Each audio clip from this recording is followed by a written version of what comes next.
Hi everyone, welcome to the Like Sneaker channel. My name's Chris. For those who are new, a warm welcome to you. For those who have returned, much appreciated for the continued support.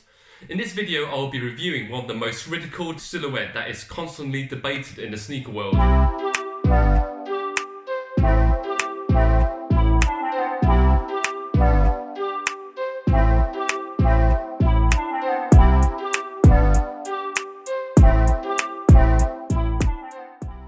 The way how my video is structured is I will provide my personal input for the following categories and give them a score out of 10. Last year, Nike presented one of the latest Air Jordan 1 silhouette, but not without causing controversy within the sneaker community. The Jordan 1 Mid is probably the Marmite of sneakers. You either like it or you hate it. And the simple reason being is because a lot of people out there think it is a knockdown version of the original Air Jordan 1 highs. For those who do not know and want to know the differences, there are basically three things that distinguishes between the high and mids. Number 1, height. Physically, the mids is slightly shorter. There is one less pair of eyelet placement. The highs have 9 while the mids have 8. Number 2, the tongue. The mid comes with the Jumpman logo while the highs comes with the Nike Air brand. Number 3, the quality of the leather used on the mids is not as good as the highs. Other than that, majority of the construction are identical. I will let you know later on about how I actually feel about the mids. Going back to the review, I will be assessing the Chicago toe, also known as the black toe. Let's rate it. Released in April last year, they were set at a retail price of £85 in UK, released in the classic colour blocking of red, black and white. These were purchased from Foot Locker, which were selling relatively quick, especially the adult sizes and grade school sizes. It is quite tricky rating the concept. Technically this is a new silhouette, but it is a downsized version and the design was taken from the same model line. The Air Jordan 1 Mid Chicago Black Toe draws inspiration from the sneaker's 1985 roots. Understandably, Nike wants to appeal to the wider audience, but the physical difference is very subtle between the mids and highs, which can also be argued a good thing too. For this particular colorway, it does carry some nostalgic vibes, but from a creative perspective, there is nothing pioneering with the style or colorway. Therefore, I will score this a 3. The box itself is actually quite nice, all black coloured with hits of golds, predominantly Jumpman 23. The label reads Air Jordan 1 Mid, black/black, gym red, UK size 10, 29 cm, made in China. So inside you can see the number 23 printed in gold. That is scattered throughout this premium wrapping paper. The shoe comes with a standard shoe tree and no additional laces. I'll score this a 7. The distinctive colour blocking is reminiscent of the OG Chicago colorway, applied to mid-top silhouette and revised with a black finish on the perforated toe box. To be honest, you cannot really beat down such an iconic design and colour blocking. The black toe and the black heel still complements the whole footwear to retain a classic look to its older brother. You have the Jumpman branding on a woven tongue that is stitched onto the padded white nylon tongue, threaded with black tonal black laces. On the lateral side, the main body is constructed in gym red and you have the signature Nike swoosh in black, overlaying the white side panel. You have the classic Jordan wing stamped on the lateral collar. You have the insoles and outsoles both in black, housed on the white outsole. Even after a few decades, it is still fashionable for this particular sneaker. It deserves a high score of 9.2. Predominantly, one of the argument is that the majority of Mid 1 is made of synthetic leather, but this is sort of reflected in the price, which is £50 cheaper than the standard Jordan 1 highs. To be honest, this leather is actually not too bad. It is not soft or buttery, but there is a nice gloss and firmness to it.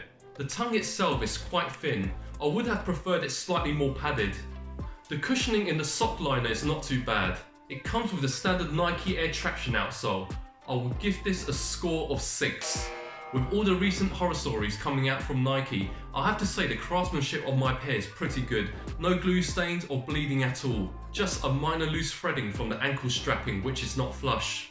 Still, I really do think that there should be better quality control standards from Nike. A respectable score of 8.5. And here's the on-foot footage.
In terms of sizing, I understand everyone's foot and walking style is unique, and the purpose of my new format is to help my viewers as much as possible.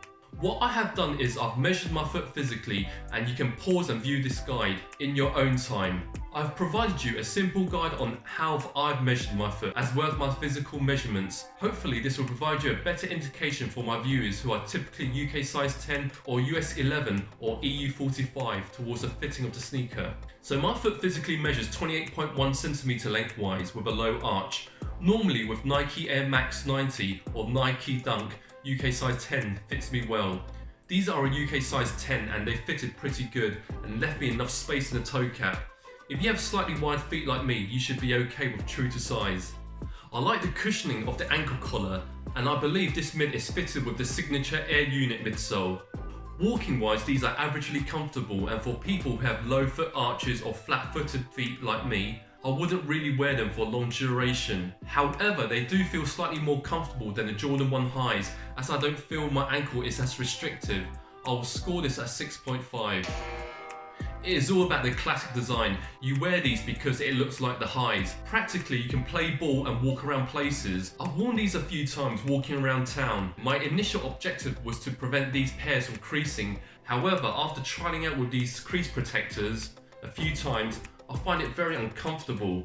Therefore, I decided to give up the protectors and wear it as it should be and not worry about it anymore. The good thing with the black toe cap compared to the white toe cap is that the creasing and cracking is not as visible. Footwear wise, it is not as comfortable as many sneakers out there, but it is stylish and goes well with most jeans, joggers and shorts. I will score this a 7 for practicality, purely based on the fact if you don't care about the creasing.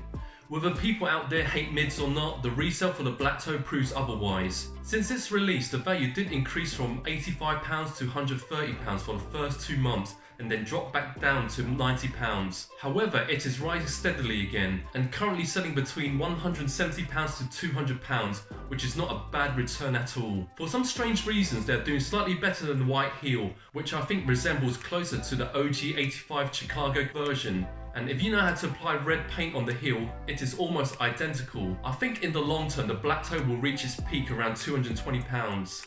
Is this black toe a consolation for the Jordan 1 high? Possibly, and let's be honest, though I would really like to own a pair of Chicago 1 high, I don't think I can afford to pay over £1,000 for it. In terms of value for money for the black toe, the price point is about right. I view these as an entrance model for people who want to get into collecting or wearing the Air Jordan line because they are drawn to the variety of colorways. The quality for my pair was better than I expected, and personally for me, I do prefer the appearance of the highs, but these were a gift, and these are an acceptable alternative to the OG Chicago and to wear as beaters. Going through all the criteria mentioned in the checklist and ignoring the comparison to the OG high, I will give this a pleasant score of 7.6 as the overall score. From a personal take, I can understand where the mid comes in. Nike want to expand the current market to the new generation and female genre using the same design template by exploring new colours and design variations without having to jeopardise the reputation of the OG highs. The mids act as a colourway experiment for the Nike brand. Nike can continue to keep everyone interested in the Jordan 1 highs but not really killing the legacy behind it. However, the Jordan 1 purists will think they have. I would not be surprised that the popularity of the mids will grow within the next couple of years.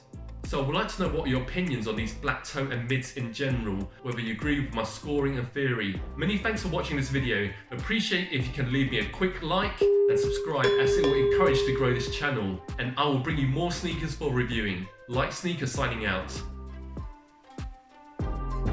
Though I would really like to own a pair of